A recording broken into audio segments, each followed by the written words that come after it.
एक शाम प्राची टीवी पर सीरियल देख रही होती है। तभी उसकी सास वहाँ आती है। अरे सीरियल में तो ऐसे मग्न है जैसे आज रात का खाना पड़ोसी आकर बनाएंगे। मुझे पता ही नहीं था आपने अपने बेटे की शादी पड़ोस में भी की हुई है। हैं? मतलब? मतलब इस घर में सारा काम बहू ही करती है, आप तो सिर्फ खर्राटे मारती हैं। अच्छा जी, फिलहाल तो तुम आराम फरमा रही हो, चलो जाओ, ये मेरे टीवी देखने का समय है। आहा, इसीलिए मुझे भगाया जा रहा है। सॉरी, अब तो बिल्कुल नहीं जाऊंगी।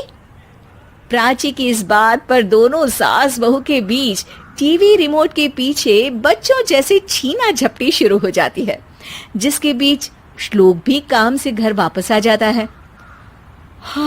आज मेरी चूहे बिल्ली की जोड़ी किस बात पर झगड़ रही है? अरे तेरे बीवी मुझे टीवी ही नहीं देखने दे रही। अरे तुम्हारी मम्मी मुझे खाना बनाने के लिए फोर्स कर रही है। अरे वाह, ऐसे बेतुके रीजन पर तो बच्चे भी झगड़ा नहीं करते। अरे मुझे कुछ मत बोल, सब इसने ही शुरू किया है।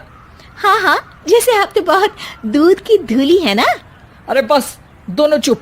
प्राची जाओ, खाने की तैयारी करो। और माँ तुम छोड़ो, तुम्हें क्या बोलूं, शांति से अपना सीरियल देखो, मुझे दोबारा लड़ने की आवाज सुनाई नहीं देनी चाहिए। ऐसा बोलकर श्लोक वहां से चला जाता है, जिसके पीछे पीछे प्राची भी कुछ न कुछ बड़बड़ाते हुए रसोई में चली जाती है। हाँ हाँ, सासू जी को तो कुछ बोलेंगे ही नहीं, बस मुझ पर ही हुक्म चलता है, खाना बनाओ, जैसे मैं इनके घर में खाना बनाने के लिए आई हूँ। इसी तरह शाम बीतती है और रात को श्लोक और प्राची की सास खाना खाकर सोने चले जाते हैं, लेकिन प्राची गुस्से में कुछ खाए बिना काम में ही लगी रहती है। इस घर में किसी को घंटा फिक्र नहीं पड़ता, मैं खाऊं या भूखी रहूं। प्राची कुछ देर के लिए रसोई से बाहर जाती है और जैसे ही वापस आती है तो वहां दूध का भरा ग्लास देखकर हैरान रह जाती है। फिक्र पूरी है, बस दिखाना नहीं है। प्राची दूध पीकर सोने चली जाती है और अगली सुबह एक बार फिर सास बहू का कार्टून नेटवर्क स्टार्ट हो जाता है। ये तुमने ही किया है। अरे अजीब जबरदस्ती है, मैं बोल रही हूँ मैंने कुछ नहीं किया। दोनों ने मिलकर पूरे घर को पागल खाना बनाया हुआ है। यहाँ कोई नॉर्मल इंसान तो रह ही नहीं सकता, इसीलिए अब पड़ोसी क्या रिश्तेदार भी घर आने से कतराते हैं। और सुन बेटे, तू भी चंगा, तेरी माँ भी चंगी, तेरी बीवी भी चंगी, रिश्तेदार। हाँ जी, आपको नहीं पता क्या, गंगाधर ही शक्तिमान है, रिश्तेदार ही। हाँ हाँ, बस समझ गया। कभी जानवरों जैसे लड़ेंगी तो कभी जुगलबंदी करेंगी। भाई मैं आप दोनों के बीच में नहीं फंसना चाहता। सास बहू की इस मन मौजी जोड़ी से परेशान होकर श्लोक अपना सिर खुजलाता वहां से चला जाता है। चलो अब मैं भी कीर्तन में जा रही हूँ।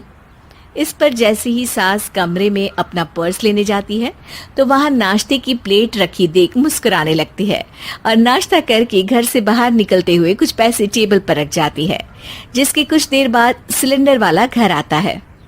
ओ मोरी मैया, मैं सिलेंडर के बारे में तो बिल्कुल भूल ही गई थी।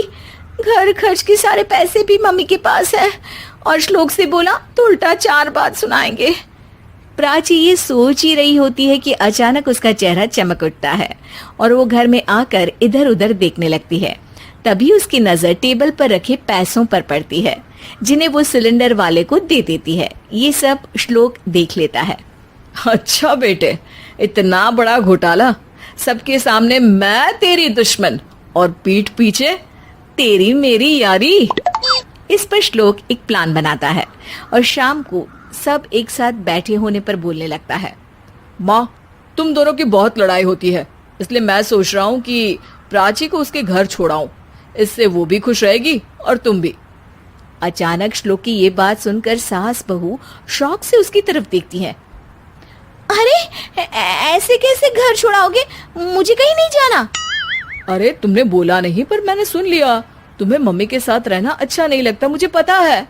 अरे वो अरे, जब बहू खुद कुछ काम बोले तो वो तुझे सुनता नहीं, और अब जो इसने बोला ही नहीं वो तू समझ गया। जब उसे नहीं जाना तो फिर जबरदस्ती क्यों कर रहा है? अच्छा, फिर आपको मौसी के घर छोड़ाता हूँ, बस अब आप दोनों एक घर में एक छत के नीचे नहीं रह सकती। मैं इस टॉम एंड जेरी की जोड़ी को और नहीं झेल सकता। है? ऐसे कैसे नहीं रह सकते? तुम्हें इतनी दिक्कत है तो तुम्हारा बोरिया बिस्तर पैक कर देती हूँ, लेकिन मम्मी जी कहीं नहीं जाएंगी। बिल्कुल यही सुनना था मुझे।